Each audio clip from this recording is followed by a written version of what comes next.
Diva, berarti sekarang untuk kita mulai dari pembahasan tugas terlebih dahulu ya? Betul, betul, betul, betul banget Kak. Aku udah pilih nih dua pemenang Oke. gitu. Tapi ini sebelumnya ada yang ngechat nih Kak, katanya udah foto belum? Gitu. Wah, ini kayaknya semangat Jadi banget ya pengen kayaknya foto ya. semangat. Apa kita foto dulu Kak? Oke, boleh deh kita foto dulu ya. Boleh, boleh. Biar ada dokumentasi buat Betul, di-share juga mungkin ke sosial betul, media. betul. Nanti aku minta tolong Said juga untuk share ke grup ya. Boleh teman-teman untuk on cam terlebih dahulu.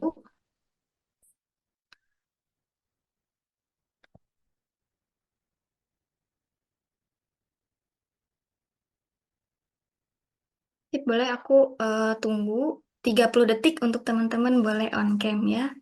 Boleh siap-siap dulu mungkin ada yang mau dandan dulu pakai lipstick dulu. Dirapihin dulu hijabnya mungkin untuk yang berhijab. Oh, Kak Hendro kameranya rusak. It's okay, nggak apa-apa kalau kameranya rusak ya.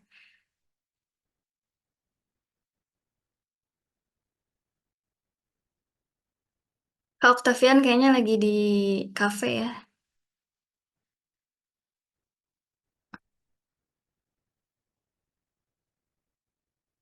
Oke, kita mulai foto ya. Sip, aku bakalan di sini ada 3 slide, jadi aku bakalan dari slide pertama dulu. Aku nggak tahu teman-teman ada di slide keberapa, tapi teman-teman berpose aja dulu, oke? Jadi nanti biar bisa ke capture. Aku mulai ya. 3, 2, 1. Oke, sebentar.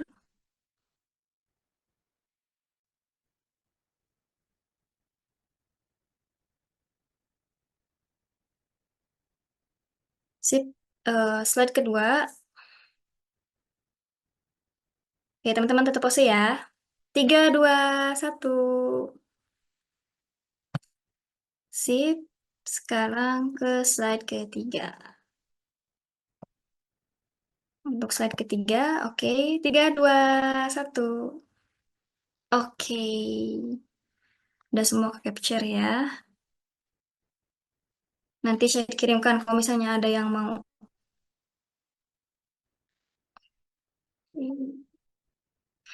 Kalau teman-teman mau share kegiatannya di sosial media juga boleh banget, boleh tag Karir Next, nanti di repost sama Karir Next. Kalau misalnya nggak di repost, diingetin aja adminnya, Kak pengen di repost dong gitu. Lumayan ya, nanti kan nama teman-teman juga keangkat juga. Tag Kak Adifa boleh gitu ya. Oke, sekarang kita mulai aja kali ya untuk pembahasan tugasnya nih teman-teman yang udah ngerjain tugas kemarin. Katanya dari Adifa udah ada ya? Betul, betul Kak. Aku udah pilih dua peserta yang cukup bagus, tapi semuanya juga bagus sih gitu. Gitu. Jadi boleh langsung aja nih ya Kak ya. Ya, langsung aja dipanggil namanya. Wait, teman-teman. Oke, buat yang pertama aku pilih punyanya Kak Minati Aminatus. Silahkan, apakah hadir Kak Aminati di sini?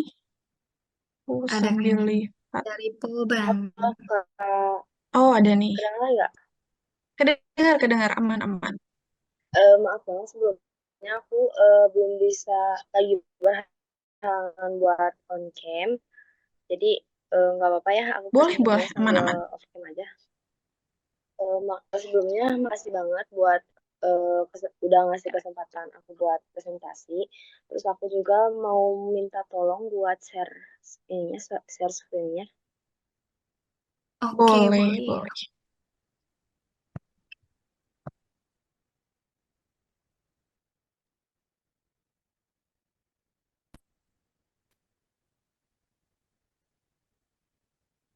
Oke, makasih ya Kak. Jadi di sini itu aku pilih brand. Boleh ke slide kedua, Kak.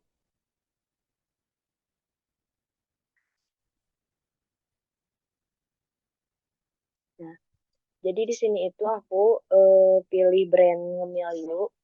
Jadi brand ini tuh merupakan UMKM yang memproduksi berbagai cemilan yang sangat digemari orang Indonesia. Produk yang dijual banyak sekali macamnya seperti basreng, sus, bakso, dan masih banyak lagi. Ngemilyu sendiri sudah lama berdiri dan kini sudah tersedia di online store ataupun offline store. Jadi dia itu juga tersedia di Shopee dan TikTok. Boleh Kak lanjut ke slide selanjutnya?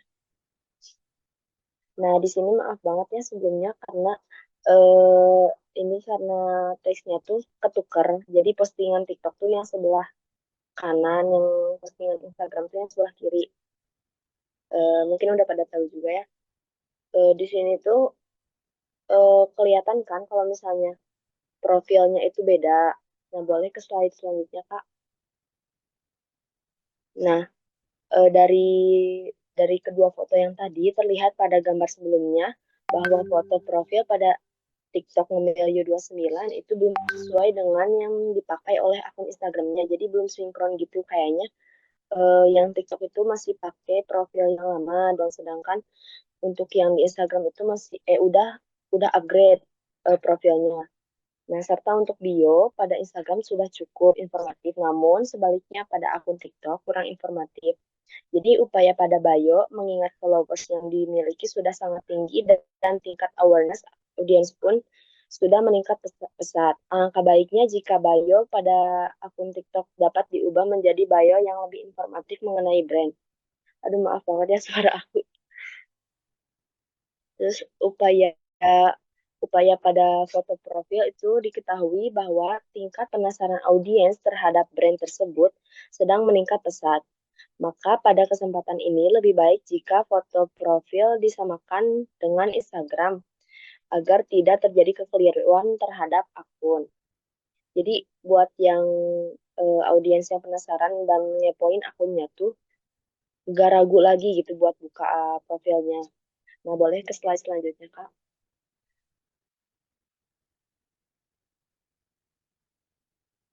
Nah, untuk hashtag, jadi hashtag yang dipakai itu ada trending, FYP Bank, cemilan viral, Ngemilyu 29, kuliner Bandung, snack Bandung, dan cemilan enak.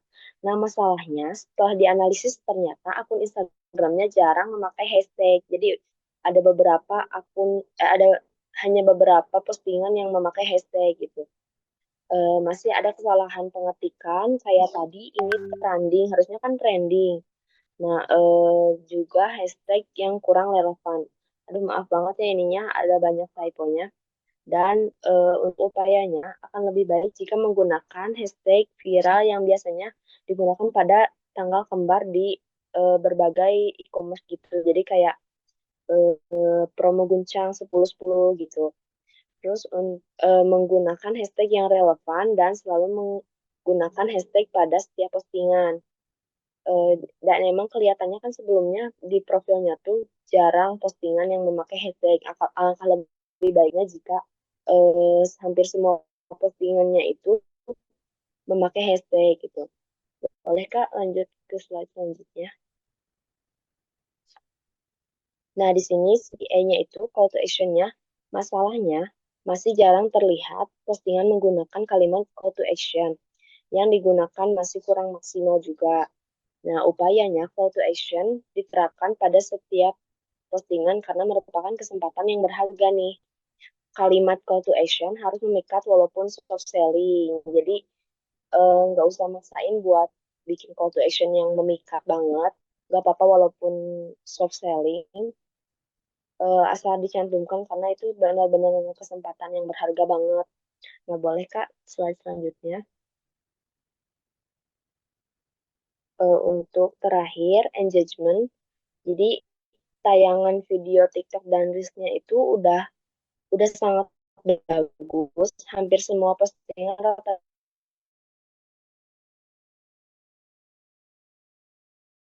capai puluhan ribu penonton dan jelas menunjukkan penasarannya. TikTok dan Reels-nya itu udah bagus banget. Dan untuk like, comment, and share-nya itu sayang sekali like yang didapat masih 1.000 sampai 2 ribuan. Padahal yang menontonnya itu sampai puluhan ribu, komen hanya puluhan, dan share yang sangat sedikit, hanya terhitung paling banyak puluhan, namun masih jarang. Jadi emang share-nya itu lebih sedikit lagi daripada komen. Nah, segitu aja dari aku, Kak. Dan semuanya, makasih banget. Thank you. Oke, thank you so much Minati. Aku sebenarnya tadi udah baca sih tugasnya seperti apa. Aku setuju ya, karena meskipun akun sosial medianya tuh udah terbilang bagus ya, punya si Ngemilio itu, cuman emang ada beberapa upaya yang sepertinya sih bisa dicoba, paling enggak biar sosial medianya bisa jauh lebih proper gitu. Nah, aku curiga nih jangan-jangan Kak Minati ini udah jadi sosial media spesialis ya.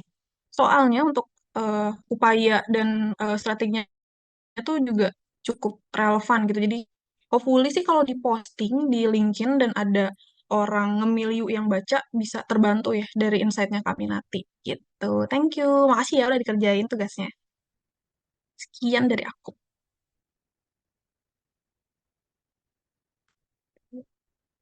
Oke, keren banget ya tugasnya.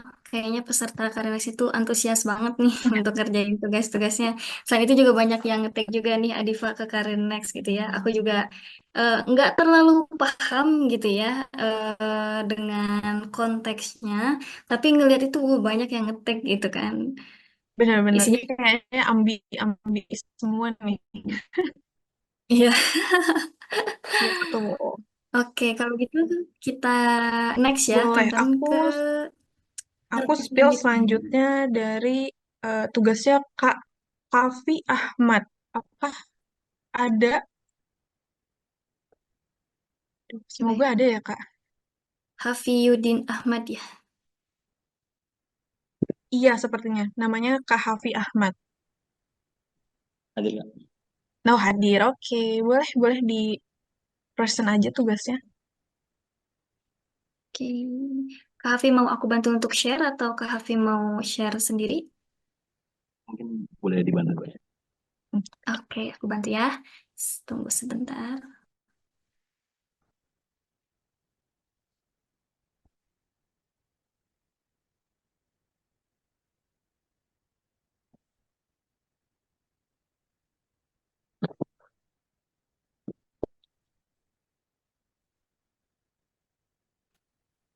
Yang ini betul ya. Ya, betul. Oke, Oke, boleh dimulai. Silahkan. oke, selamat malam semuanya. Terima kasih untuk Kak Adi Parla.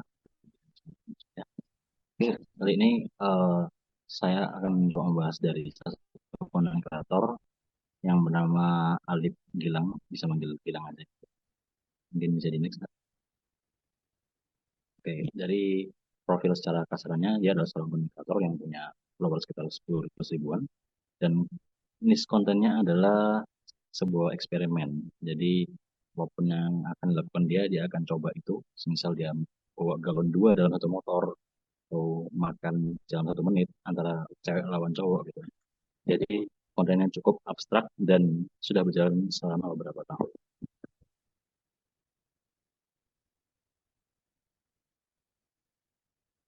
Oke, kita mulai dari pemudahan dari bio-nya dulu. Di situ ada satu tagline yang dia pasang dan di mana hanya itu yang menjelaskan dari dia, yaitu cobain apapun. Yakni menjelaskan tentang niche-nya dia yang ya apapun yang terjadi akan aku coba. Kemudian selanjutnya ada kaca apa, kamera gitu, foto atau foto Alif, dan ternyata ketika dibuka itu isinya hanya akun personal yang bahkan itu di private. Jadi eh, tidak memberikan penjelasan apapun dari biodata, yang dimana kalau ada akun second account mungkin bisa jadi kehidupan keduanya dia atau second account yang di niche yang lainnya. Kemudian ada kontak yang sebenarnya kita nggak tahu apakah kita mau beli untuk DM business inquiry atau apa.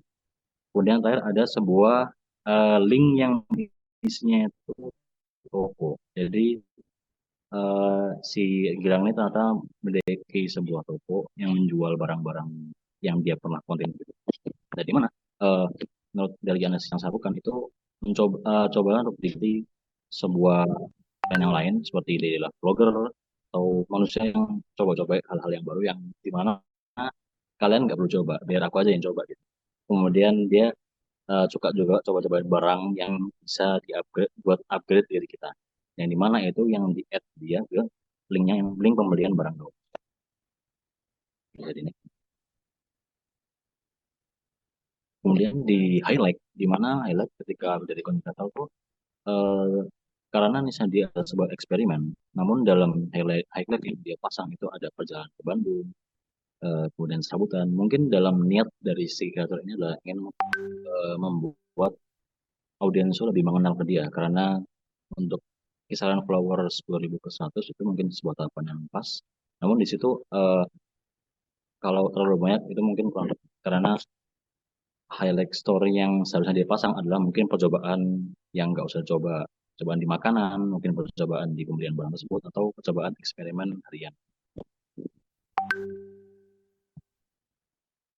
Oke, kemudian dalam setiap konten dari trailer ini tidak menggunakan sama sekali audio, yang dimana kan kalau audio itu kan juga memiliki bisa menarik algoritma. Misal kita pakai lagu Bernardia yang mungkin beberapa yang lagi viral, dan akhirnya orang-orang yang suka lagu Bernardia atau konten yang Bernardia akhirnya di spam Bernardia terus. Kemudian untuk hashtag di mana di algoritmanya cukup pakai di tahun lalu, nah si Gilang ini ternyata nggak pernah pakai hashtag sama sekali pun. Dan mana ketika kita simpulkan itu konten si Gilang itu sebenarnya menarik, cuman cukup abstrak. Karena bahkan dia nggak menggunakan audio apapun, nggak menggunakan hashtag apapun, tapi tetap viewersnya bisa kisaran di atas 10.000.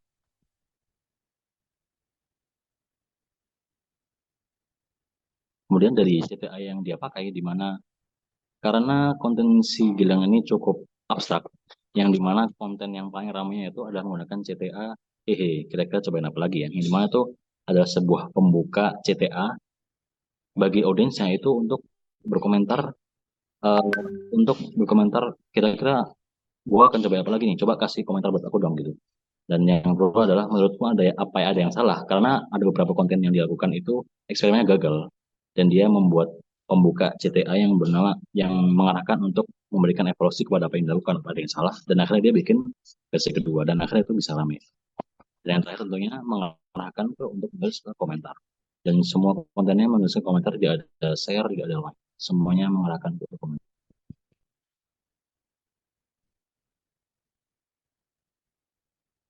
Oke, untuk engagement rate, karena di sini saya kasih NB, karena banyak konten yang cukup disembunyikan like dan komennya, jadi saya ambil yang paling yang terlihat saja. Di situ dari like dan komen terendah yang terbaru di 10 konten terbarunya itu ada di 49 like saja dan 1 komen. Padahal di sebelumnya ada like-nya sekitar 14.500, dan itu kira-kira di 20 konten sebelumnya. Kemudian dari views terbarunya ada 5,7 juta. Ya, ini di eksperimen dia membawa galon pakai gantungan baju gitu, hanger gitu. Dan yang terakhir kontennya viewsnya hanya 5.000 di mana kontennya dia ini cukup naik turun, di mana kalau saya lihat itu ada sempat di kisaran ratusan ribu hingga jutaan. Kemudian di 10 konten terbarunya ini itu cukup menurun drastis menjadi hanya ribuan saja. Yang dimana ketika kita lihat itu ternyata ada perubahan di CTA, dan eksperimen yang dilakukan tuh mulai abstrak, karena eksperimen terbaru itu membahas kayak lomba makan dengan pacarnya gitu selama beberapa menit gitu. Sementara di konten yang sebelumnya itu sangat engaging banget, dia mencoba uh, merekam suara suara teriak gitu, dia mencoba memecahkan jenis world record gitu. Akhirnya orang tarik banget, oh gila, dia mencoba jenis world record, ternyata nggak ada yang bisa. Dan itu dia pakai CTA yang sebelumnya, ya ini kira-kira apa ada yang salah dengan mereka, mungkin bisa dijelaskan. Oke, kemudian untuk rekomendasi informasi yang saya berikan adalah mengambil bio agar audiens itu bisa lebih jelas mengenal siapa sih si Gilang ini, siapa sih aku. Karena ketika orang udah penasaran dari konten kita, pasti kan yang dilihat pertama kan adalah bionya. Nah, ketika bionya hanya tulisannya cobain apapun, itu kan kayak orang apa yang coba gitu. Apakah coba makanan, apakah coba kegiatan ekstrim gitu, apakah coba ke negara lain gitu. Nah, karena kalau saya rekomendasikan itu adalah mengganti menjadi diri vlogger, atau cobain hal-hal yang nggak perlu lo coba, biar gua aja yang coba gitu. Kemudian saya cobain barang-barang yang bisa upgrade diri lo, atau yang terakhir kontaknya diganti di DM for business stories. Kemudian karena jumlah konten sudah banyak, kalau kan riset mengenai konten ini, dan di mana eh, ini adalah sebuah riset dari di mana ada akun luar negeri yang namanya Ju Hyun, yang bahkan dia ini singkat cerita udah banyak ratusan konten gitu. Di singkat cerita engagementnya pernah turun. Kemudian dia melakukan hal yang mungkin orang nggak banyak mikir, tapi itu simple. di mana dia repost akun yang winning dan hasilnya naik lagi akun, dan itu udah terbukti. Kemudian yang ketiga adalah setelah tentukan winning konten, ambil saja struktur yang ada, kemudian ubah konteksnya ke konten yang baru. Jadi tidak perlu mengubah CTA yang lalu. Lalu ketika ingin melakukan riset, bisa dilakukan secara perlahan saja. Ketika menurun lagi, kita pakai konten yang winning yang lalu aja biar naikin engagement. Oke, terima kasih atas kesempatannya Kak Diva. Mungkin ada evaluasi. Terima kasih. Wah, ini mah kayaknya bulan depan yang jadi speaker nih. Soalnya penjelasan dari Kak Hafi tuh detail, terus juga apa saran-saran supaya akun sosial medianya siapa tadi? Kak Gilang ya. Kak Gilang improve tuh bisa banget dipakai. Mungkin Kak Hafi boleh tuh iseng-iseng DM ke Kak Gilang gitu. Barangkali insight-nya bisa dipakai sama Kak Gilang karena sejujurnya kalau aku disuruh ngecek gitu ya sosial medianya Kak Gilang, mungkin aku akan melakukan hal yang sama seperti yang Kak Hafi tulis di PPT gitu. Jadi good job, keren banget dan detail banget apa feedback dan insight-nya Oke, gitu. Keren banget Kak Hafi. Apa jangan-jangan udah jadi social media spesialis ya? Keren-keren. oke. Kira-kira apa ada masukan ini kayak lebih biar lebih menarik gitu ya? Menurut aku sih, ini maksudnya untuk Kak Gilangnya ya. Ya, Sebenarnya aku setuju dengan mungkin karena Kak Gilang masih ini ya, masih influencer apa ya, influencer yang belum dapat followers gede ya, makanya dia juga masih kayak ngeraba-raba, dia masih bingung gitu. Tapi aku bener-bener paling setuju banget bio-nya dia tuh kurang menjelaskan dia nih sebagai content creator di bidang apa gitu. That's why kayaknya kalau lebih dispesifikin, lebih dijelasin gitu ya, dia mau coba hal apa tuh ditulis gitu di bio itu mungkin lebih menarik gitu buat Instagramnya si Kak Gilang tadi gitu. Overall kalau dari konten sih menurut aku oke ya. Terus juga tadi dibilang kan Kak Gilangnya tuh nggak pernah pakai audio, terus juga nggak pernah pakai hashtag, yang which is nggak apa-apa karena hashtag juga udah nggak serelevan itu. Kemudian untuk audio, penggunaan audio viral itu, mungkin teman-teman nih buat yang hobinya atau punya cita-cita jadi copywriter, boleh dicek IG-nya Tangan Belang ya kalau nggak salah. Nama IG-nya Tangan Belang. Jadi dia tuh bikin konten-konten yang nunjukin kalau tanpa audio viral tuh konten tetap jalan gitu. Karena pada akhirnya yang dilihat, yang dinikmati adalah value kontennya gitu. Cuman nggak masalah juga ya kalau mau tap in, mau pakai apa sound-sound atau lagu yang lagi viral gitu, nggak masalah. Selagi kontennya isinya memang bagus gitu. Sekian dari aku. Good job Kak Hafi. Thank you ya udah dikerjain tugasnya. oke. Masih Kak. Sama-sama. Oke, keren banget Kak Hafi. Aku kira itu Kak Hafi loh ya tadi yang lagi dipresentasiin ya. Mirip banget itu akun Kak Gilangnya. Dan tadi bener banget ya kata Kak Adifa, kalau misalnya kalian nih teman-teman yang udah coba analisa sosial medianya, mungkin influencer yang masih eh, mikro ya, masuknya ya masih 10K. Betul, betul. Bisa di DM teman-teman, bisa di DM terus kasih masukan. Bisa jadi kalian jadi timnya mereka juga gitu. Atau Betul, misalnya betul. kecil gitu kan. Nah itu bisa jadi cuan juga teman-teman, betul ya Adifa ya? Betul, betul banget, Kak. Manfaatin aja gitu. Iya. Apalagi kalau misalnya brand-brand yang masih 10K, 20K, Hmm. teman-teman untuk di DM karena biasanya brand-brand kecil seperti itu DM-nya masih belum banyak numpuk ya, Hmm. masih ke notice kayak gitu. Oke, thank you Kak Hafi, keren banget untuk presentasinya. Tugasnya teman-teman bisa jadi contoh juga bagi yang belum ngerjain. Bisa dibagusin kalau misalnya udah ngerjain, kalau misalnya belum bisa dikerjain masih ada waktu. Masih banyak ya, masih panjang. Oke, kalau kayak gitu mungkin kita bakalan masuk ke pematerian ya, Diva ya. Betul, betul. Wait ya. Oke, untuk pematerian aku serahkan ke Adifa. Kalau butuh Oke. bantuan. Boleh, boleh. Makasih ya, Kak Ajal. Aku mau mulai share screen ya. Oke, silahkan.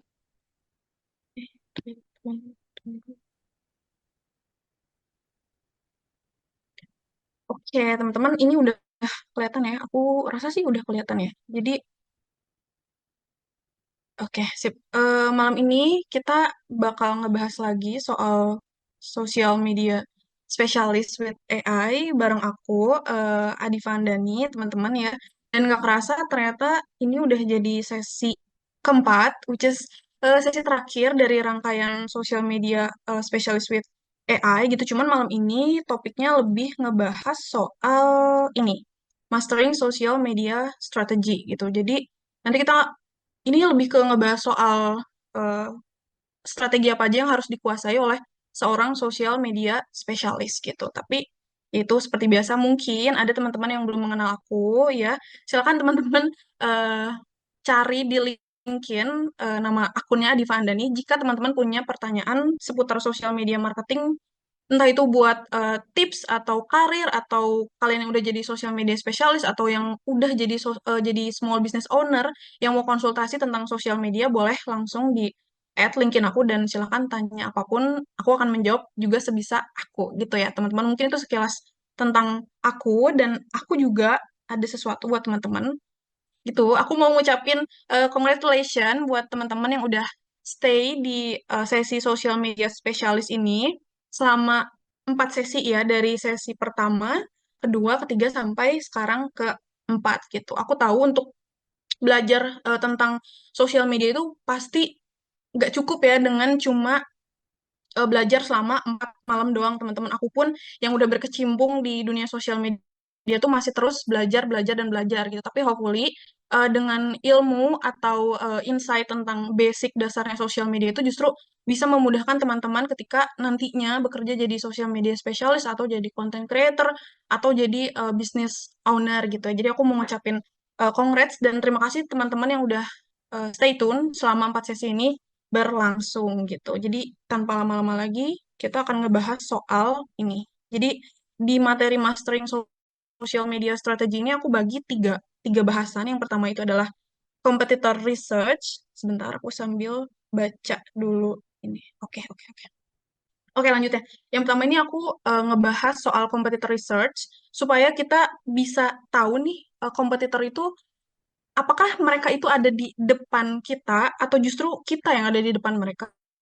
Makanya kita harus ngelakuin yang namanya competitor research. Kemudian kita akan melakukan yang namanya social listening gitu. Supaya social media spesialis itu bisa tahu apa yang orang bilang tentang brand kita di sosial media. Kemudian kita juga akan ngebahas soal social media metrics dan improvement. Jadi supaya akun sosial media yang kita pegang itu hubungannya bisa makin ini bisa makin kencang gitu sama followers atau sama audiensnya kita gitu ya. Next. Nah, yang pertama ini aku ngebahas soal competitor research gitu. Lagi-lagi maafkan untuk meme yang tidak begitu nyambung ya, karena supaya nggak mengantuk teman-teman. Nanti ketika kalian jadi social media specialist itu kalian pasti bakal berhadapan dengan 3 masalah ini gitu. Umumnya ya, pada umumnya selalu berhadapan dengan masalah ini kayak bingung kenapa engagement kita tuh menurun tidak sesuai ekspektasi kita gitu misalnya. Terus juga selalu heran kenapa views-nya mungkin sepi ya, kayak nge-stuck di 200-an mulu gitu. Dan yang paling parah adalah nggak tahu mau bikin konten apa lagi. Itu pasti jadi common issue lah buat para social media spesialis atau anak konten gitu ya. Mungkin salah satu solusinya adalah harus melakukan yang namanya competitor research gitu. Kenapa sih harus melakukan competitor research? Seperti yang aku mention tadi ya di slide sebelumnya, supaya kita tahu aja sih si kompetitor kita tuh udah sejauh mana gitu pergerakannya. Terus juga supaya kita tahu nih audiens kita atau followers kita tuh menerima satu konten yang sama dengan kompetitor kita tuh dari mana dulu. Apakah dari kompetitor kita atau dari kita gitu. Dan biar nggak bingung, aku kasih contohnya ya. Ini adalah contoh kecilnya gitu. Aku sebenarnya nggak tahu ya mereka itu kompetitor atau bukan gitu. Tapi waktu aku masukin konten ini, aku langsung kepikiran kayak, ah yaudah deh kita bandingin aja gitu antara konten Labubu yang dibikin sama Kompas Muda dan Labubu yang dibikin sama Madrasah Lihat gitu. Ini seingat aku tuh postingnya benar-benar samaan banget. Cuman jamnya aku nggak tahu detailnya jam berapa, tapi ini sama-sama diposting tanggal 21 September 2024, di mana waktu itu si Labubu tuh lagi super duper rame banget gitu. Kalau kalian lihat di konten sebelah kanan ini, punyanya Madrasah Lihat gitu ya, jelas ini numbersnya tuh lebih tinggi dibandingkan kontennya eh, Kompas Muda gitu. Kenapa? Karena bisa jadi teman-teman audiens atau bahkan orang yang gak ngefollow akunnya si Madrasah Lihat ini tuh udah baca informasi tentang Labubu tuh dari sini dulu gitu, dari kontennya Madrasah Lihat. Jadi ketika si Kompas Muda telat sedikit aja dan informasinya kurang lebih sama, ya udah nggak bakal kurang laku aja gitu. Aku nggak bilang nggak laku ya, tapi mungkin kurang laku aja dan terbukti ketika numbersnya ternyata lebih rendah dibandingkan si kontennya Madrasah Lihat gitu. Padahal kalau aku compare isinya itu sama-sama kayak ngebahas kenapa boneka Labubun itu viral gitu. Intinya itu sih, tapi aku lupa ya detailnya seperti apa gitu. Nah, ini tuh juga ada kaitannya dengan yang namanya competitor research. Kalau kita bisa tahu ya apa yang udah dilakuin sama kompetitor, mungkin kita bisa menghindari melakukan hal yang sama apa yang udah dilakukan sama kompetitor gitu. Atau mungkin kita bisa misalnya kompetitor belum bikin konten Labubu, ya udah kita lebih cepat aja bikin konten Labubu supaya audiens kita itu ketika mencari atau mengonsumsi konten Labubu tuh perginya atau melihatnya tuh ke konten kita dulu gitu, ke akun kita dulu. Makanya kita bisa lebih tinggi dibandingkan kompetitor gitu. Nanti aku bakal jelasin juga cara melakukan competitor research gitu. Tapi sebelum itu, aku ada kuis tipis-tipis ya, teman-teman bisa dilihat di slide sini gitu. Aku punya dua akun sosial media. Ini adalah Girls Beyond dan ini adalah Glints gitu. Mereka itu kesamaannya sama-sama bikin konten career tips dan self development gitu. Tapi secara produk atau barang yang ditawarkan itu berbeda. Kalau si Glints kan ya kita tahu lah ya, Glints itu jadi job portal gitu. Kalau Girls Beyond ini adalah media atau platform buat Gen Z yang mau cari kerja. Beda kan produknya gitu, tapi kontennya sama-sama tentang career tips dan self development gitu. Nah, menurut kalian, apakah Girls Beyond itu pesaingnya Glints atau sebaliknya gitu? Glints adalah pesaingnya Girls Beyond gitu. Coba sih aku pengen tahu.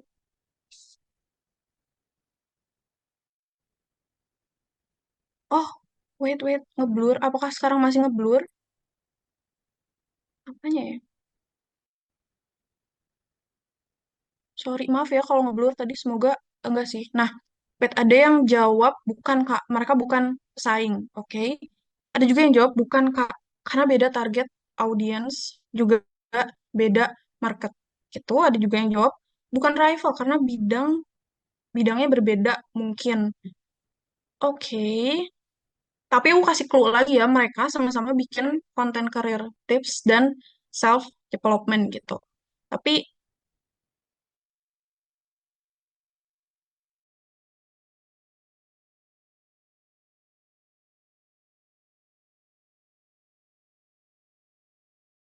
oke, nggak apa-apa kalau ada yang jawab bukan. Kayaknya kalau rival bukan, tapi kalau bersinggungan kontennya bisa aja gitu. Ada juga yang jawab mungkin rival tapi tipis-tipis gitu. Oke, jadi aku ini ya, eh, aku kasih tahu gitu jawabannya karena bentar, ada lagi yang jawab. Ntar aku penasaran. Kompetitor sih, kalau aku lebih prefer cleans. Kompetitornya kayak kita lulus, job street, DLL, dan rival karena target audisi rival tapi bukan rival yang saling hantam. Bener-bener ada lagi. Reva kak, cuma beda cara tujuannya gitu. Wait kak, blur kak tadi. Sorry ini beneran gak sih masih blur? Tapi di aku aman ya. Target audience Girls Beyond lebih spesifik. Apanya ya guys yang ngeblur aku ininya kah? Gambarnya, logonya? Eh, PPT-nya agak ngeblur, Adifa. Apa mau aku aja yang share screen? Boleh deh kak, boleh dibantu. Mungkin sinyal aku kali ya. Oke, Oke. sebentar ya, aku stop sharing dulu. Makasih Kak Azalia.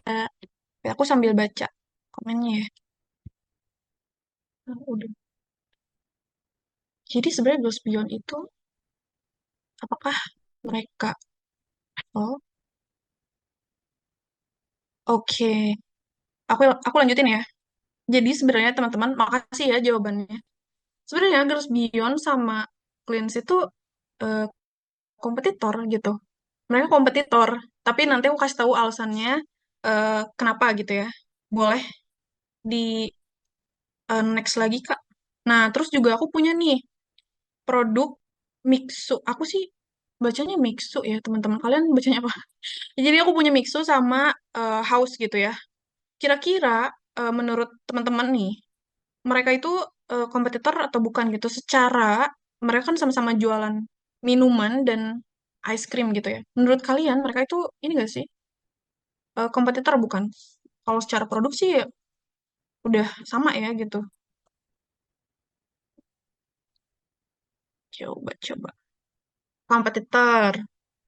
Kenapa? Kenapa tuh kompetitor? Padahal kalau kalian lihat kontennya tuh nggak begitu sama sih menurut aku ya setelah aku cari-cari beberapa waktu yang lalu gitu. Kalau umumnya sih kompetitor Kak, karena mereka sama-sama dari usaha jasa F&B. Ada juga yang jawab kompetitor sih Kak, kayaknya cuma beda segmen aja mungkin. Oke, makasih lagi jawabannya teman-teman. Jadi sebenarnya mereka itu juga kompetitor. Jadi tadi Glints dan Girls Beyond itu adalah kompetitor. Terus Mixu dan sorry ya kalau salah pronounce-nya. Mixu dan House itu juga kompetitor gitu. Tapi yang ngebedain adalah boleh Kak Azal di slide selanjutnya. Nah, ini yang ngebedain itu adalah ininya gitu. Jadi di kompetitor itu ada yang namanya kompetitor langsung sama kompetitor tidak langsung, direct competitor atau enggak indirect competitor gitu. Bedanya apa sih? Kalau kompetitor langsung tuh mereka menjual produk atau jasa yang target marketnya tuh juga sama gitu. Bener-bener sama. Misalnya kayak tadi Mixu sama House gitu. Target marketnya sama dan persaingan itu pasti secara langsung terus juga ketat banget. Nah, tapi kalau kompetitor di dalam itu produk beda, tapi dia tuh bisa memenuhi kebutuhan target marketnya brand kita juga gitu. Terus juga nggak bersaing secara langsung, tapi bisa jadi alternatif. Kontennya atau sosial medianya Girls Beyond sama Blins itu benar-benar sama mirip banget gitu. Jadi ketika audiensnya Girls Beyond itu mencari konten atau mencari informasi sesuatu tentang self development yang nggak bisa ditemukan di akunnya Girls Beyond, mereka bisa aja pergi ke akunnya Glints untuk mencari konten yang mereka mau gitu. Gitu ya teman-teman, semoga paham gitu. Ini kita udah tahu tentang apa namanya perbedaan kompetitor, ada kompetitor langsung dan tidak langsung. Selanjutnya, boleh di next Kak.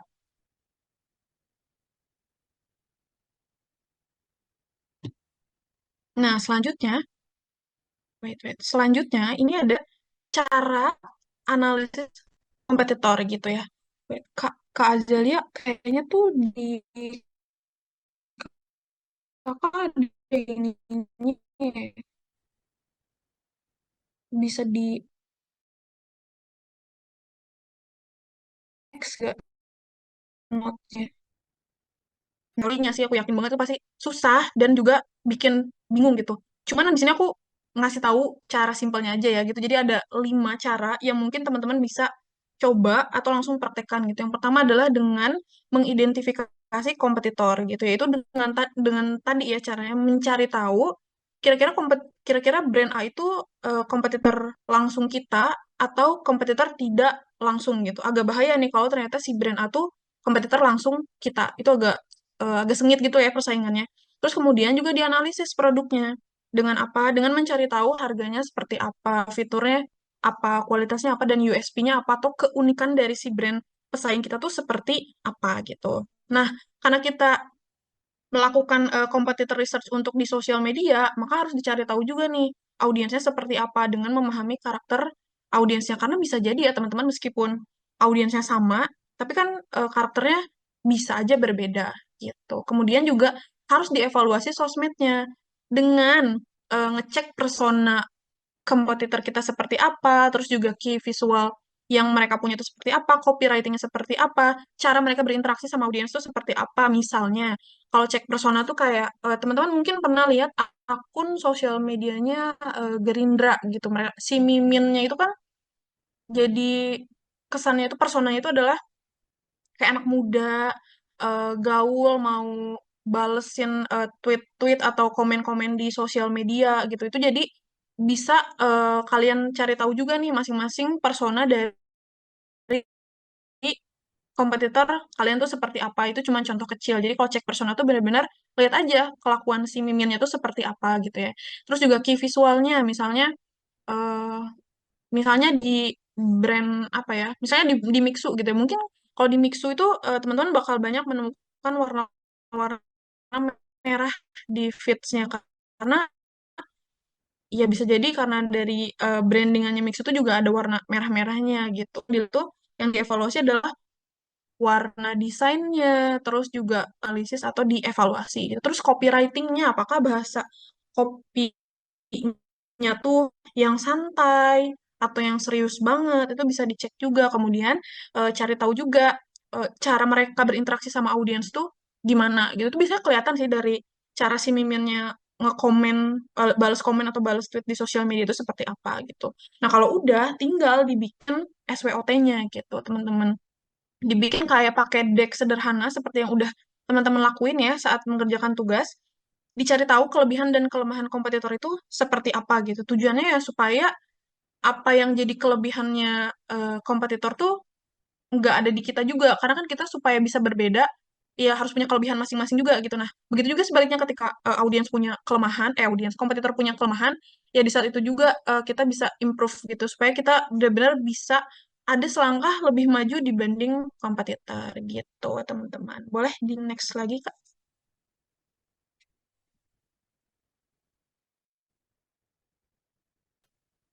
Nah, ini ya, aku tuh nggak begitu sering sih sebenarnya. Cuman kalau disuruh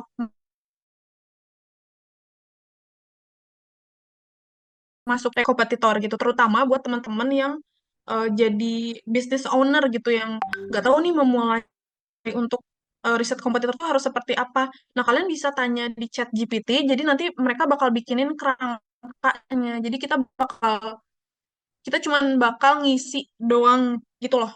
Yang memudahkannya seperti itu gitu. Tapi lain halnya ketika teman-teman tuh udah jadi social media spesialis di brand yang udah agak besar. Mungkin tim kalian tuh udah pasti punya gitu kerangka competitor research-nya seperti apa.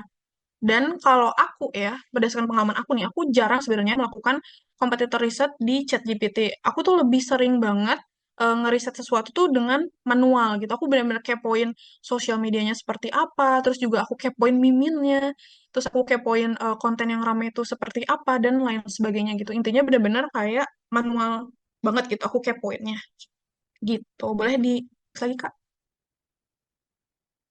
Nah, selain ChatGPT, aku tuh juga punya beberapa rekomendasi tools yang mungkin ya bisa dicatat, bisa di screenshot, bisa di foto gitu ya.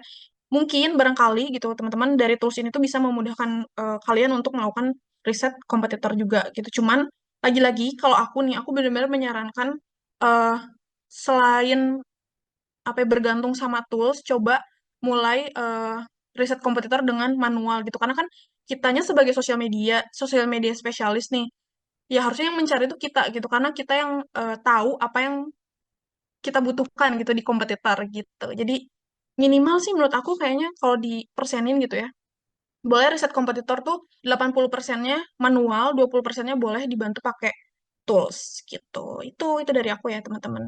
Kira-kira dari materi riset kompetitor ini, apakah ada pertanyaan teman-teman sebelum aku masuk ke materi selanjutnya gitu. Kalau aman, mungkin boleh diketik satu sehingga aku bisa lanjut ke materi selanjutnya gitu. Oke, aku udah melihat angka satu muncul. Oke, teman-teman. Thanks jawabannya. Boleh di next slide lagi, Kak.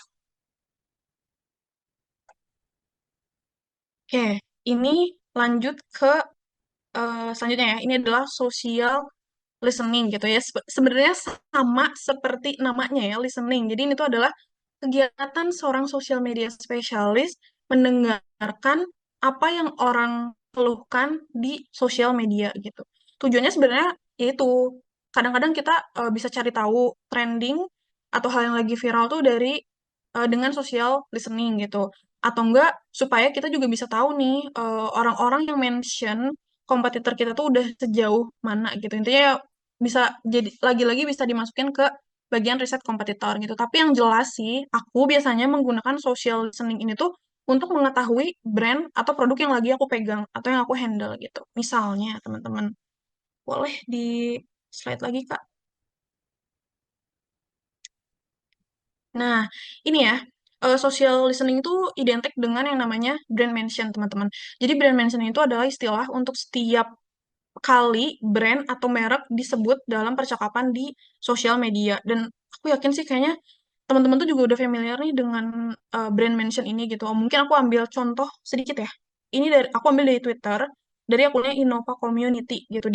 Intinya dia nge-tweet kayak Suzuki hampir bangkrut, kurang lebih alasannya sama seperti bangkrutnya Tupperware gitu, karena produknya terlalu bagus gitu.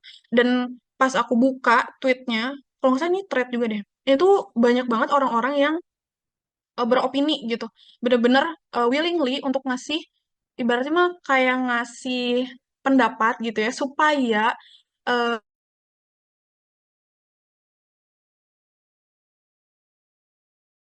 harapannya mungkin ya tim marketing kalau brandnya ini lagi diomongin nih, lagi di-mention gitu. Nah, bisa kita lihat dari jawaban orang-orang gitu ya. Ada orang yang bilang katanya Suzuki itu khususnya di motor kurang diminati.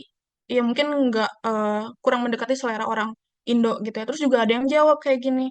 Mungkin marketing dan desainnya Suzuki itu kurang banget lah gitu, nggak bisa diterima sama semua orang gitu atau semua orang di negara lain gitu ya. Misalnya kayak gitu. Nah, untungnya jadi untung bagi brand, nah si brand itu harusnya berterima kasih ya karena dapat untuk banyak riset konsumen gitu. Kan mungkin kalau Suzuki pasarnya udah gede banget ya, nggak mungkin tuh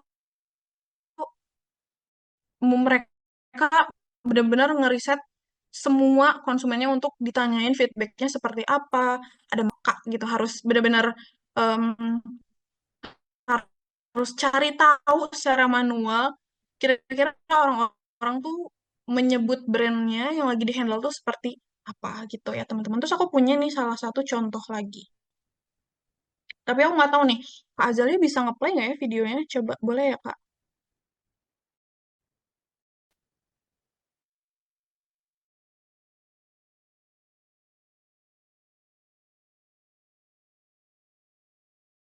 Di video kayaknya nggak bisa. Mungkin langsung dari Kadifa ya. Oke,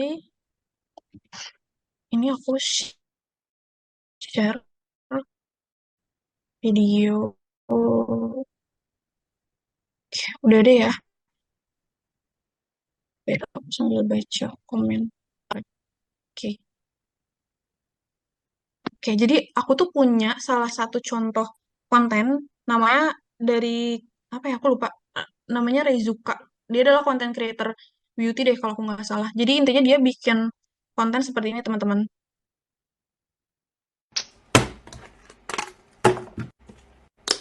Jadi repot kan gue. Pernah nggak kalian pakai produknya tuh bagus gitu loh. Tapi packagingnya itu enggak compact. Terus kayak